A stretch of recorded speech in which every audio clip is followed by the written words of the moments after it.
Hello everyone. So welcome once again in the second lecture of mathematics trick for JEE and competitive exam. So in today's lecture we are going to see the one very important and very easy topic, that is trigonometry, and which is very important in the JEE point of view. ठीक है, तो आज हम एक important जो questions होते हैं, ऐसे क्वेश्चंस होते हैं, इसका शॉर्टकट ट्रिक ट्राई करेंगे कि इसको सॉल्व कैसे करेंगे. ठीक है, तो ऐसे टाइप के क्वेश्चन जब भी आपको दिखेंगे जिसमें tan हो या cot हो, जिसमें क्या हो, tan हो या cot हो, आपको जब भी ऐसे क्वेश्चन दिखेंगे जिसमें क्या हो, tan हो या cot हो और उनके बीच में क्या हो, मल्टीप्लीकेशन, क्या हो, मल्टीप्लीकेशन, तो हमेशा याद रखना ये सिंपल सा ट्रिक.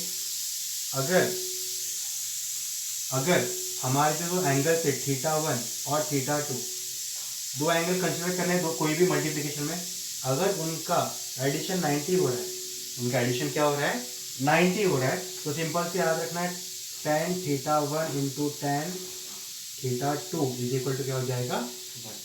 कब होगा ये, जब इन दोनों का एडिशन क्या होना चाहिए, 90. सिमिलरली सेकंड क्या बोलेंगे हम लोग, cot θ1 into cot θ2 is equal to 1.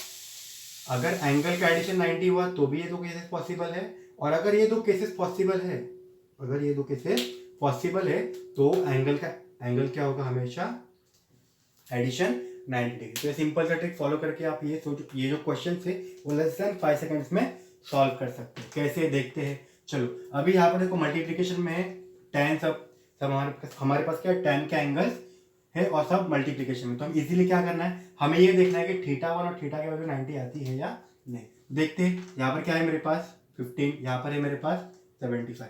तो 10 15 इंटू 10 75 क्या हो जाएगा, 1, बिकॉज θ1 इज 15, θ2 इज 75, तो दोनों को मिला के 90 बन रहा है और इसका वैल्यू क्या हो जाएगा, 1. सिमिलरली यहाँ पर 10 30 10 60, θ1 प्लस θ2 कितना आ रहा है, 90 डिग्री, तो इन दोनों का मल्टीप्लिकेशन क्या हो जाएगा, 1. यहाँ पर 1045 बचा, सिर्फ 1045 का वैल्यू कितना होता है, 1. तो 1 इंटू 1 इंटू 1 आंसर कितना आया, 1. सिंपली आप वन स्टेप में आंसर फाइंड कर सकते हैं. अगर आप एक और एग्जांपल कंसीडर करें, से क्वेश्चन नंबर 2, अगर आपके पास गिवन है tan 5 theta into tan 4 theta is equal to 1, और आपको फाइंड करना है tan 3 थीटा. क्या फाइंड करना है आपको, tan 3 थीटा फाइंड करना है. तो देखो पहले क्या देख रहे थे हम लोग एंगल का एडिशन अगर 90 है तो दोनों का मल्टीप्लिकेशन क्या हो जाता है, 1.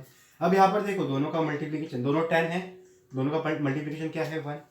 अगर दोनों का मल्टीप्लिकेशन 1 आ रहा है, दोनों क्या tan की फंक्शन है और दोनों का मल्टीप्लिकेशन क्या आ रहा है, 1, तो इन दोनों का एडिशन क्या होना चाहिए, 90 डिग्री. इन दोनों का एडिशन क्या होना चाहिए, 90 डिग्री. मतलब यहाँ से मैं लिख सकता हूँ क्या, 5 theta plus 4 theta is equal to 90 degree. तो ये हो जाएगा 9 theta is equal to 90 degree. Theta कितना हो गया, 10 डिग्री. पुट करो यहाँ पर, क्या बन जाएगा, 10 30 into 10 which is equals to 10 30 degree. 10 30 की वैल्यू कितनी होती है, 1/√2. तो ये सिंपल ट्रिक है, ज़्यादा हार्ड भी नहीं है, सिर्फ आपको कंडीशन याद रखनी है. अगर 10 फंक्शन है और दोनों के बीच में मल्टीप्लिकेशन हो, इसका 1 आ रहा है तो प्लस करो एंगल को. कॉट के लिए भी सेम, अगर दो एंगल है tan और कॉट में, उनका एडिशन 9 आ रहा है तो आंसर क्या रहेगा, 1 रहेगा. एक और एग्जांपल ट्राई करते हैं हम इसी के साथ. एक और एग्जांपल हम क्या करते हैं, ट्राई करते हैं इसके साथ, सेम ट्रिक के साथ. देखो अलग एग्जांपल अगर हम कंसीडर करें, तो अगर आपको दिया गया है क्या, cot 11 theta into cot 7 theta is equal to 1. क्या दिया है आपको, cot 11 theta into cot 7 theta is equal to 1, और आपको फाइंड करना है tan 9 थीटा. आपको क्या फाइंड करना है, tan 9 थीटा. सिंपल सी बात है, ये देखो ये रिलेशन दिख रहा है मुझे, सॉरी ये cot आएगा, क्या आएगा, ये cot. tan होना तो tan होना चाहिए, cot है तो cot होना चाहिए. यहाँ पर क्या दिख रहा है मुझे, ये रिलेशन दिख रहा है, इज इक्वल टू 1. तो इन दोनों एंगल का एडिशन कितना होना चाहिए, 90 डिग्री. तो 11 theta plus 7 theta is equal to 1, sorry is equal to 90 degree. कितना हो गया ये, 18 degree. 18 theta is equal to 90 degree. तो थीटा कितना हो गया, 90/18 which is equal to 5. Put करो यहाँ पर 10 9 into 5 is equals to tan 45। tan 45 कितना होता है 1, तो ये आपका आंसर क्या होगा tan 90 का 1। सिंपल ट्रिक है, ज़्यादा दिमाग लगाने की जरूरत नहीं है, सिर्फ आपको ये कंडीशंस याद होनी चाहिए। एक और एग्जांपल लेते हैं,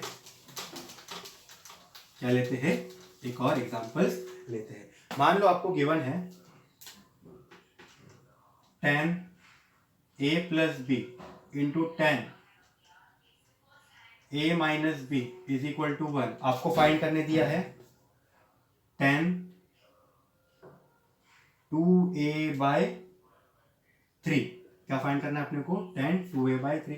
तो ये दिख रहा है अपने को tan theta 1 plus tan theta 2 is equal to 1 है। तो इन दोनों का एडिशन कितना हो जाएगा 90 डिग्री। तो क्या लिखूंगा मैं, a plus b plus a minus b, ये थीटा 1 था, ये थीटा 2 है, इज इक्वल टू कितना है 90 degree. Plus b minus b cancel, तो 2a इज इक्वल टू कितना हो गया 90 डिग्री। तो a कितना हो गया 45 डिग्री। पुट करो यहाँ पर a की वैल्यू, तो 10 2 into 45 upon 3 is equal to, देखो 3 1 जा 3, 15 जा 15 2 जा 30, तो tan 30 की वैल्यू कितनी होती है 1 अपॉन √3। इजी सा सम है, इजी सा क्वेश्चन है, ये ट्रिक भी इजी है और आपको मोस्ट प्रोबेबली ये क्वेश्चन ऐसे देखने ही मिलते हैं। और एक क्वेश्चन ट्राई करते हैं,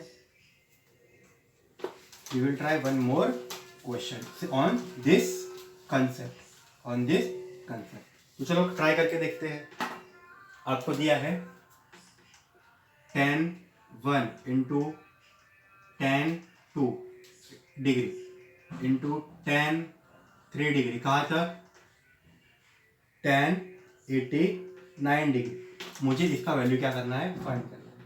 सिंपल सी बात है, देखो ये क्या है, यहाँ पर tan और cot का मल्टीप्लिकेशन देखा ना, यहाँ पर क्या हो रहा है tan और cot का मल्टीप्लिकेशन। अब देखो tan 3 से लेकर tan 89 तक कौन से एंगल्स आएंगे, tan 4 5 6 7 8 9, कहाँ तक जा रहा है 87 88 89। अब देखो मैं यहाँ पर क्या कर रहा हूँ, फर्स्ट और लास्ट को एंगल को ऐड करा तो 90 मिल रहा है मुझे, 1 प्लस 89 इज 90, तो इन दोनों का मिलके क्या आएगा मुझे। वैसे सेकंड और सेकंड लास्ट का मिलके क्या आएगा, इसके पहले क्या रहेगा 88 डिग्री, क्या रहेगा 88 डिग्री। तो 2 प्लस 88 कितना हो रहा है 90, तो ये भी हो जाएगा वापिस 1। वही थर्ड और थर्ड लास्ट का कितना रहेगा 1। अगर ऐसी बहुत सारे 1 है अपने पास तो आंसर फाइनल कितना आने वाला है 1 ही आने वाला है। क्लियर है। तो अगर हमारे एंगल्स का एडिशन 90 हो रहा है तो आंसर अपना कितना रहेगा, सिंपली 1 रहेगा। ठीक है, आपको एक होमवर्क दे रहा हूं, वो ट्राई कर लेना एक बार।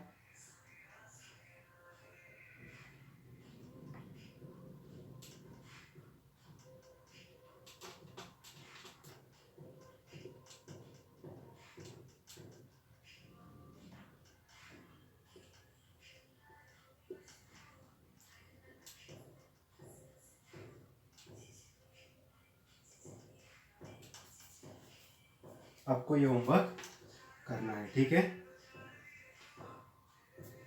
सिंपल सी बात है ना, अगर आपको थीटा की वैल्यू मिल गई, थीटा की वैल्यू पुट कुछ भी कर सकते हो, फिर आप साइन हो, कॉस हो, टेन हो, कॉट हो, सेक हो या कोसेक हो, आप कोई भी वैल्यू फाइंड कर सकते हो। तो ऐसा जरूरी नहीं है कि अगर आपको रिलेशन कॉट कॉट और टेन में दिया है तो आपको साइन टेन और कॉट में पूछेगा। आपको किसी भी फंक्शन का एंगल पूछ सकता है, या तो वो साइन हो सकता है, कॉस हो सकता है, टेन हो सकता है, कॉट हो सकता है या कोसेक हो सकता है। अगर अपने को एंगल पता है तो हम इजीली कोई भी फंक्शन का आंसर निकाल सकते हैं। तो this is the first trick for trigonometry. और कल हम लोग देखेंगे कि और ट्रिग्नोमेट्री में कौन से अलग अलग ट्रिक यूज होते हैं। तो आज के लिए बस इतना ही, मिलते हैं नेक्स्ट लेक्चर के साथ।